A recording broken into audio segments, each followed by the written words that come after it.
अल्हम्दुलिल्लाह वस्सलातु वस्सलाम अला रसूलिल्लाह। ग्रुप आपको मसाला का ग्रुप में सवाल आयो है। कोई मुसलमान भा बई निकाह करण घुरनि था ने पहिरीं औरत रही ये मना करे थी।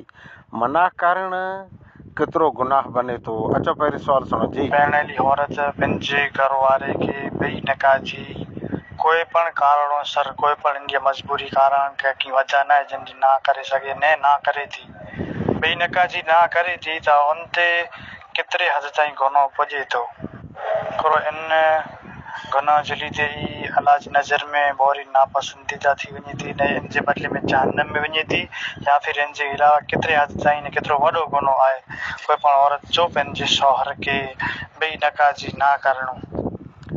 इस्लाम जे अंदरि कोई पण मुसलमान मर्द 4 निकाहूं करे सघे थो। हिकिड़े वक़्तु निकाह में 4 औरतूं रखी सघे थो। इहा अलाह इजाज़त ॾिने। औरत मना करे थी, इन जी मना करण कीअं असर अंदाज़ न आहे अने कोई कबीरा गुनाह आहे न। औरत जी फितरत आहे जे औरत ॿी औरत जी मर्द खे रजा कीन ॾींदी। इहा औरत जी फितरत जाए। अल्लाह ताला इन फितरत खे सम्झियो ते तला करे औरत जी रजा जेको रही इहे काटे विधई।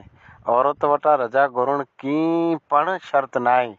ये ख़ासि ईअं थी थो जे हाणे मौला ॿई निकाह कयां त न पहिरीं जेको रही अॼु भेण हुन रजा ॾेई ॾिनई आहिनि, हाणे हे हीअं चवनि था हूअं अरे भई हुन ॿी औरत वटां रजा मङे जो आहेज न। अने जे हू वांदो गिनंदी त उनजो वांदो हलेज न। सूरत निसा जी जॾहिं पाण सफ़ा शुरू जी उहो आयतूं पढ़ूं था उन में हिकिड़ी आयत ॾिसूं था जंहिंमें अल्लाह फरमाए थो फन की हू माता बलकुम मिन निसाए मसना व सुलासा व रुबा। ऐं डबल निकाह कयो, ट्रिपल निकाह कयो, 4 ॾूसियूं निकाह में विहारियो। अगरि तव्हांखे अहिड़ो आहे जे ऐं अदिल न करे सघंदा त हिकिड़ी आला काफ़ी आहे। अने पाण ईअं सम्झो जे छहें चौथे स्टेप ते आहियूं, न पहले नंबर ते आहियूं, न ॿिए ते आहियूं, न टे ते आहियूं, चौथे ते आहियूं।